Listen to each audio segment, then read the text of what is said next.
Bonjour tout le monde, bienvenue à la Société des Jeux. On se retrouve en ce samedi 20 mars pour mon actualité ludique et Kickstarter. Et là, je suis un peu perplexe. Normalement, c'est le beau temps qui arrive et surtout le printemps qui pointe son nez ici au Québec. Avec la fonte, les neiges, l'arrivée de la chaleur un peu plus. Alors, on espère pouvoir donc retrouver et se retrouver en société, sortir de notre hibernation. Mais là, pas certain avec un semblant de troisième vague qui se pointe le bout du nez également. J'ai su que même en France, vous aviez un nouveau confinement. Alors, on va rester prudent, mais on va se préparer quand même parce qu'on espère pouvoir profiter de nos jeux de société en compagnie de nos amis. Alors, sans plus tarder, mon actualité du 20 mars, c'est parti.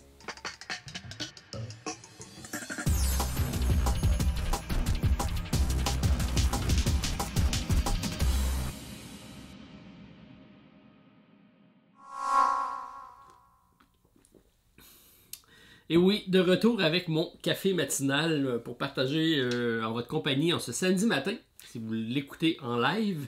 Sinon, ben, bienvenue quand même. Et pour vous présenter surtout mes nouvelles réceptions de la semaine, parler un peu d'actualité ludique et vous partager les nouveaux projets Kickstarter de la semaine.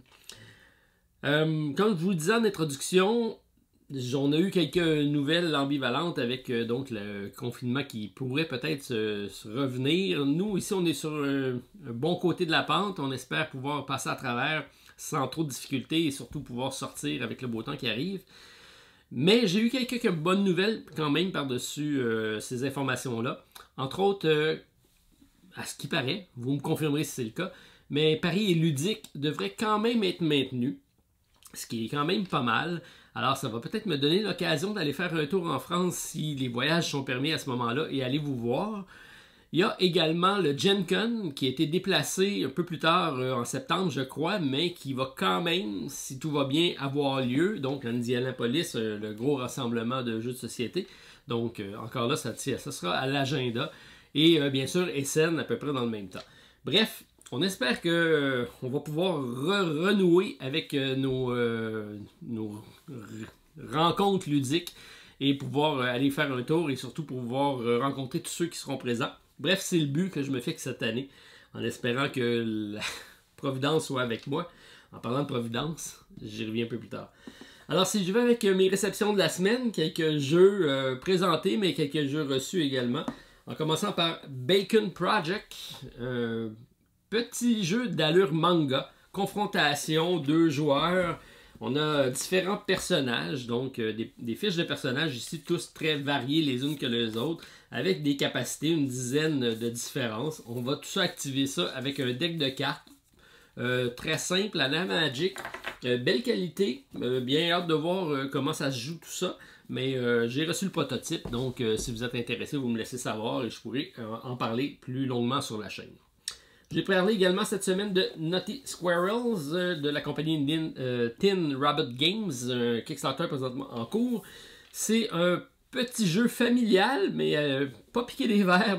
Il y a beaucoup de belles subtilités, un jeu de course, une mécanique que j'aime bien et qui va super bien. Donc on parle de 15 à 45 minutes, donc c'est rapide, 8 ans et plus, 1 à 6 joueurs.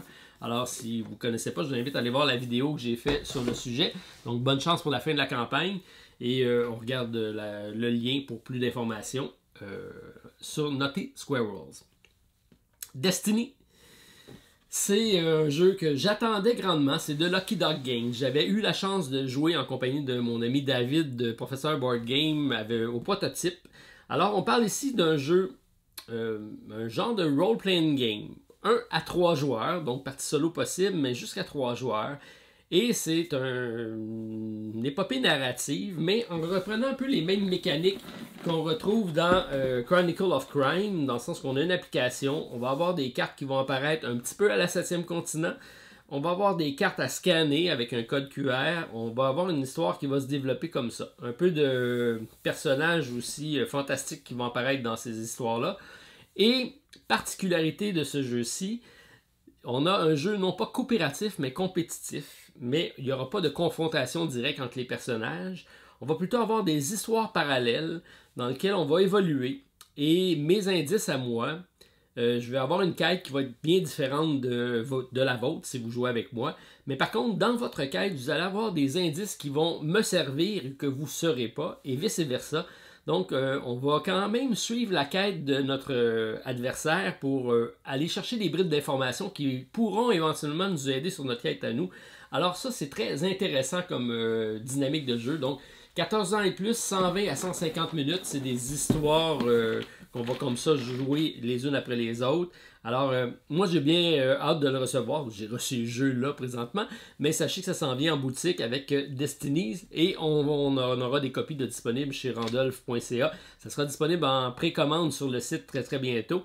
Je vous invite à réserver votre copie parce que c'est quand même, je pense qu'il va susciter beaucoup d'intérêt lorsque ça va sortir. Moi, en tout cas, c'est un beau mix application et jeu de société qui était bien réussi avec Chronicle of Crime et là qui va arriver avec un jeu qui est un peu plus gamer mais vraiment dans ma trame de jeu avec un jeu d'enquête, d'énigmes, mais tout ça dans un monde fantastique médiéval. Alors bien hâte de vous le présenter, j'imagine.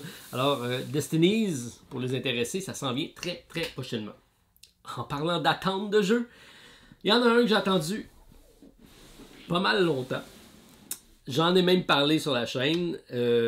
J'attendais un dénouement avec impatience et ça vient d'arriver. Solomon Kane, en français, par Mythic Game. Grosse boîte. J'ai ici seulement la boîte de base qui est très pesante puisque c'est un narratif qui se joue de 1 à 4 joueurs. Principalement, c'est développé pour un 4 joueurs parce qu'on va incarner des vertus et on va tous contrôler le même personnage qui est Solomon Kane et on va influencer ses actions en étant des vertus qui vont influencer donc son comportement. Ça, pourquoi je dis que c'est vraiment développé pour un 4 joueurs, parce qu'on a 4 vertus. On peut jouer donc de 1 à 4, et lorsqu'on joue en solo, on a une nouvelle vertu qui apparaît, qui s'appelle Providence, d'où mon introduction. Et on peut jouer même jusqu'à 5 personnes, et le 5e joueur, à ce moment-là, va contrôler, si on veut, les forces du mal, et ça sera un tous contre 1 pour la version 5 joueurs. Donc, j'ai fait mes premières parties en compagnie de mon ami Stéphane, non pas en live, ça pourquoi il n'est pas encore apparu sur la chaîne, on n'a pas le droit encore de se rencontrer ici au Québec, mais on a fait ça via téléconférence et on a fait donc le premier acte 1, 2, 3 même on est rendu au 4e du premier livre qui est Bruit d'ossement, je pense. Alors, belle mécanique de jeu, très simple, très fluide, un narratif qui va être facile à sortir, ça c'est très bien. Alors je pense que somme toute, l'attente en a valu la peine et je vais en revenir un peu plus tard avec plus d'informations sur Solomon Kane. Si vous avez eu la chance de le recevoir, j'aimerais avoir vos commentaires suite à vos premières réactions au jeu. Moi, j'ai été bien surpris et agréablement surpris, donc c'est un jeu qui a répondu à mes attentes qui étaient quand même assez élevées. J'ai pas reçu d'autres choses sur ma réception de la semaine. J'en attends un gros. Je vais vous en parler un petit peu plus tard. On va partir avec quelques projets qui arrivent, entre autres sur la plateforme GameFound. Donc, c'est la plateforme qui est pilotée par Awoken Realms, qui ont présenté leur précédent projet là-dessus. Il y a également Lucky Duck Game. Et on a présentement Robinson Crusoe, la version Deluxe, donc la Big Box Deluxe qui arrive le 23 mars prochain. Et bien hâte parce que si vous avez déjà suivi la chaîne, je vous en ai parlé grandement. Ignati Trivicek est un des auteurs fétiches pour moi puisque c'est un des premiers avec qui j'ai eu une relation suite à mes premiers challenges solo. Alors, bien content. Et celui-ci, c'est probablement celui qui m'a fait découvrir et apprécier les jeux solo. Je l'ai comparé récemment avec Paléo, avec un système de cartes qui représente une épopée de survie. Donc, j'ai toujours aimé jouer à Robinson. Et là, arrive donc la Big Box en version de luxe. J'ai hâte de voir comment ça va sortir tout ça et surtout si on va avoir de la nouveauté. Alors, sachez que ça s'en vient sur GameFound le 23 mars prochain. Et si c'est quoi qui vous intéresse, allez vous faire une pré-inscription sur le site puisque ça vous donne un 5$ de rabais lorsque ça arrivera en ligne. Alors, bien hâte de voir comment tout ça va évoluer, mais c'est un de mes jeux fétiches que j'ai gardé dans ma liste. Quand j'ai parlé de jeux que je devais recevoir, j'attendais le prototype. J'ai échangé avec Thibaut Delatoine, donc de Triton Noir. J'en avais fait l'entrevue récemment avec lui et on avait eu en exclusivité que le V-Commando version Deluxe avec des figurines allait arriver sur Kickstarter.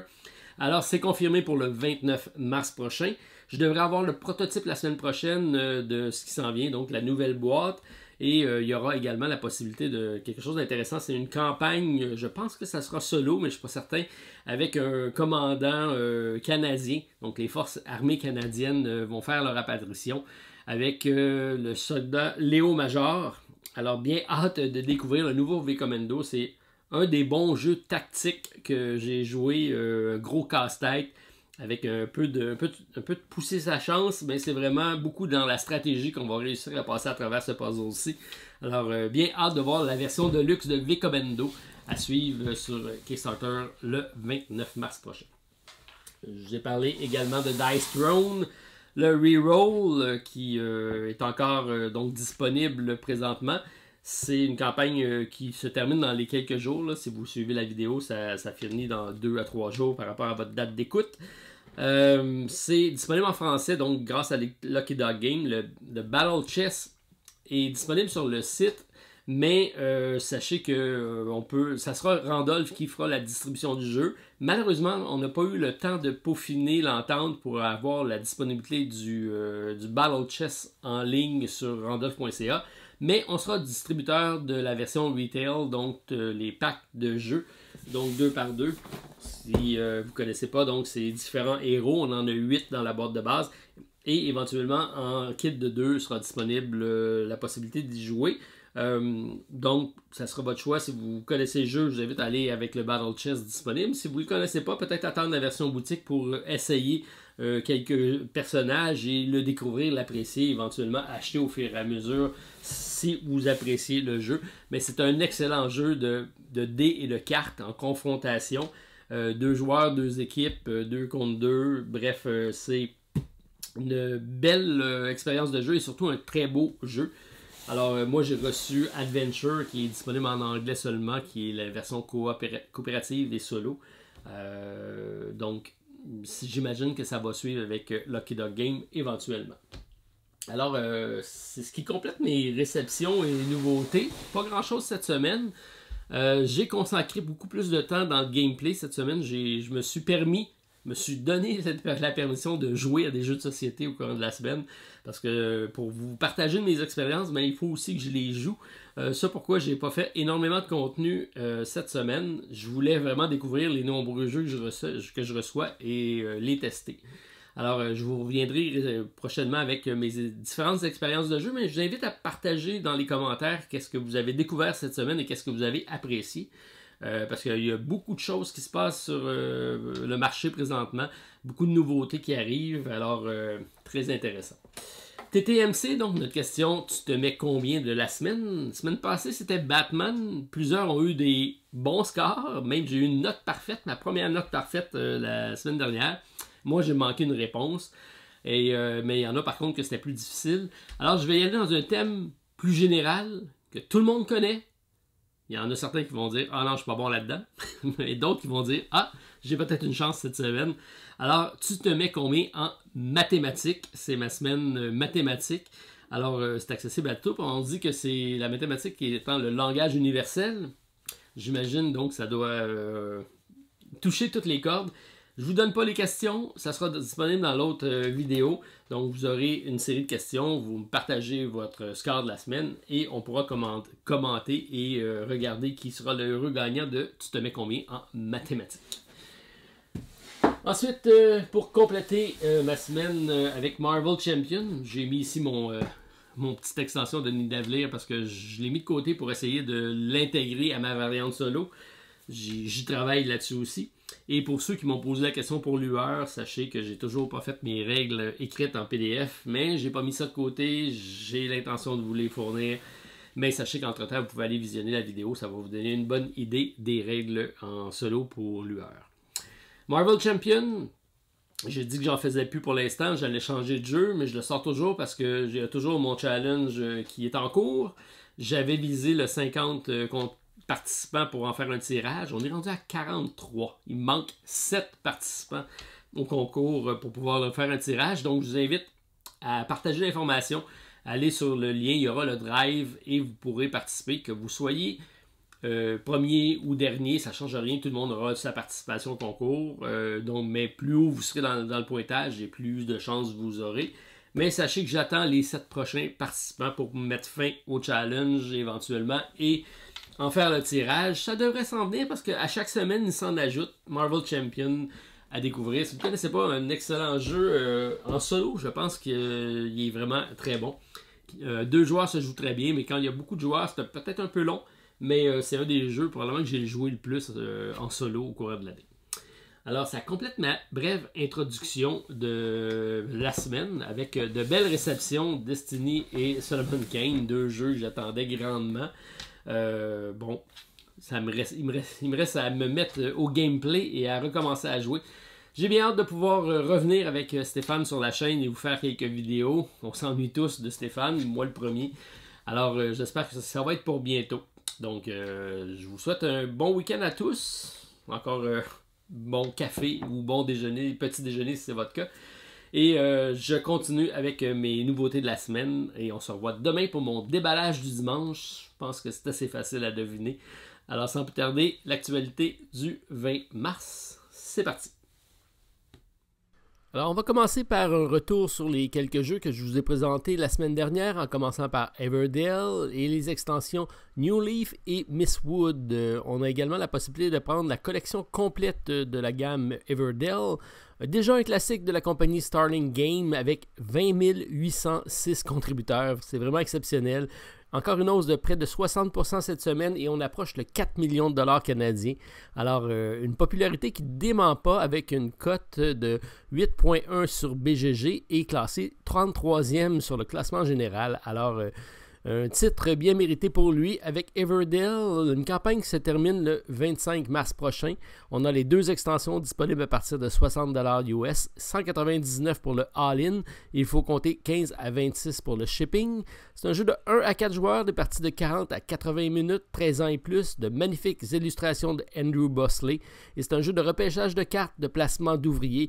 Alors, qui se joue même en solo. Alors, ça me donne vraiment le goût de ressortir mon jeu. Excellente suggestion si vous ne le connaissez pas. Alors, je vous invite à découvrir Everdell. Malheureusement, c'est seulement disponible en anglais durant cette campagne-ci, mais un titre à découvrir, Everdell, jusqu'au 25 mars prochain. J'ajoute également Caper Europe, présenté la semaine dernière, et pour ceux qui se disaient que les illustrations étaient magnifiques, et oui, sachez que ça vient de la compagnie Keymaster Game, ceux qui sont à l'origine de l'excellent et très beau jeu Parks. Alors, un beau début de campagne, 4013 contributeurs, 23% d'augmentation, on est à 208 000 $ d'accumulé. 26 mars, la fin de la campagne, c'est disponible à partir de 39$ US, 54$ pour la version Deluxe. C'est un jeu de 2 joueurs, 10 ans et plus, des parties de 25 à 35 minutes. Il faut compter 15 à 19$ canadiens pour le shipping et il faut ajouter également les taxes de vente.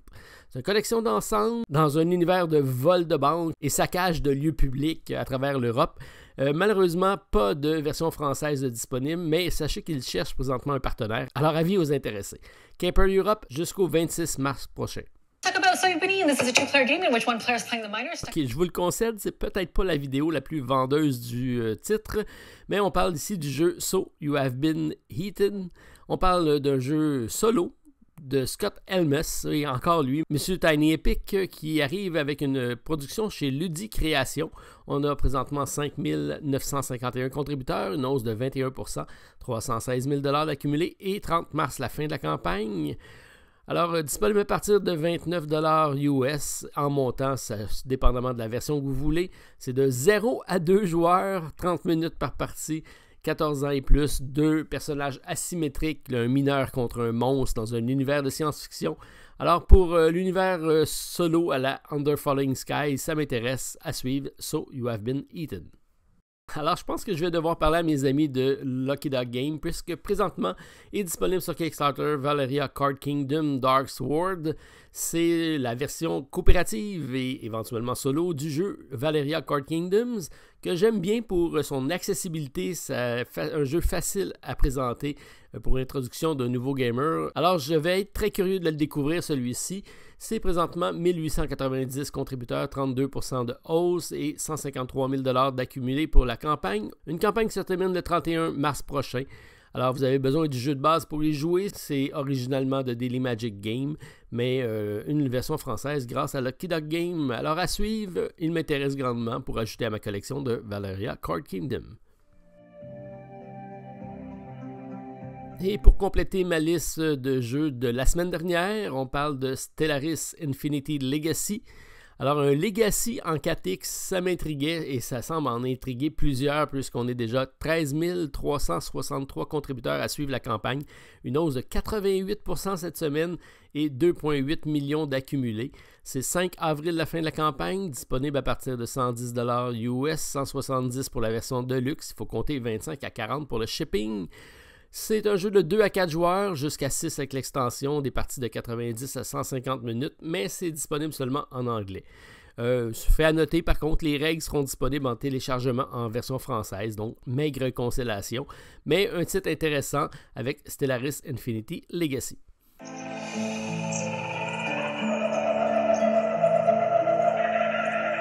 Et parmi mes nouveautés de la semaine, Silverwood Groove, 7e jeu de Sam Millman, dont je vous ai déjà présenté sur la chaîne Lost in Straya. On parle de 1667 contributeurs, 102 000 $ d'accumulé et 23 mars la fin de la campagne. Disponible à partir de 38 $ canadiens, 1 à 6 joueurs, des parties de 40 minutes, 8 ans et plus. Un Everdale Light de gestion de ressources, mais en anglais seulement. Alors, à suivre, Silverwood Groove jusqu'au 23 mars prochain.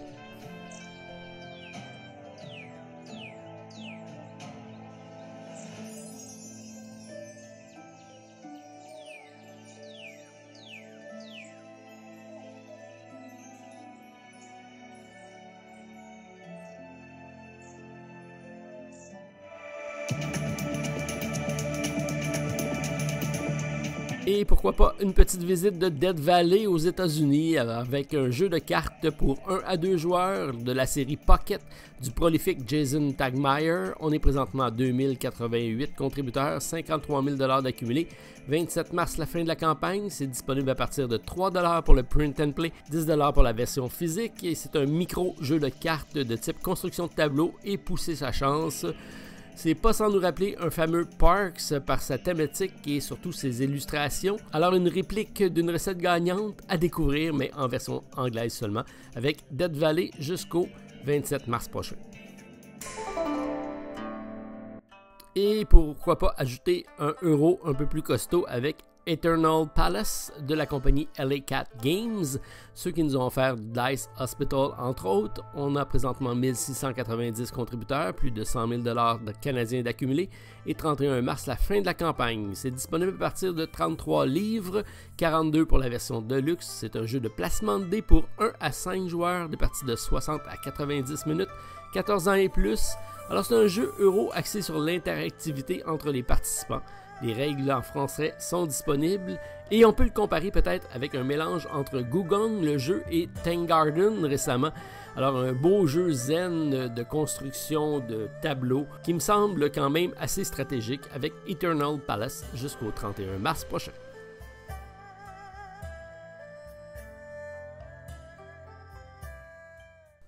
Et vous avez été nombreux la semaine dernière à me préciser que j'avais mis de côté Three Sisters, un roll and ride de jardinage du concepteur de Fleet, le jeu de dés. Alors, on a présentement 1977 contributeurs, 68 000 $ canadiens d'accumulé, et une campagne se termine le 1er avril prochain. C'est un jeu pour 1 à 4 joueurs, des parties rapides de 45 minutes, abordable à partir de 29 $ US, il faut compter 10 $ pour le shipping. Alors, si vous aimez cocher des cases, semble être un roll and write assez complet et stratégique, alors à découvrir avec Three Sisters. Et pour le jeu présenté cette semaine, je vous ai présenté le prototype de Naughty Squirrels de Tin Rabbit Games du Canada. On est présentement à 330 contributeurs et 16 000 $ d'accumulés pour la campagne. On a donc atteint le financement dans la première semaine. Félicitations. 16 avril, la fin de la campagne, 50$ canadiens pour le jeu. C'est un beau jeu de course pour toute la famille de 1 à 6 joueurs. Alors si vous voulez plus de détails, je vous invite à aller voir ma vidéo qui est disponible sur la chaîne. Alors, Nutty Squirrels jusqu'au 16 avril prochain.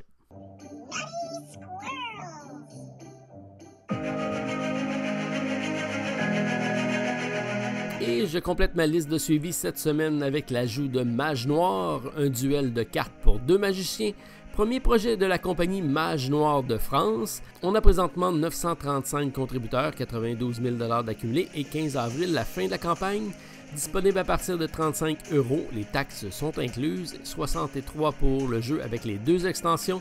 C'est un 2 joueurs, 15 à 30 minutes par partie, 12 ans et plus. La version française est effectivement disponible. C'est un deck building de gestion de main de cartes et de mana. Alors à essayer sur Tabletop Simulator si vous souhaitez en découvrir davantage avant d'y contribuer. Alors ça complète ma vidéo de cette semaine. Vous avez vu d'autres choses, je vous invite à partager dans les commentaires. Et sinon, on se revoit demain pour mon déballage du dimanche. Bon week-end à tous. Bye.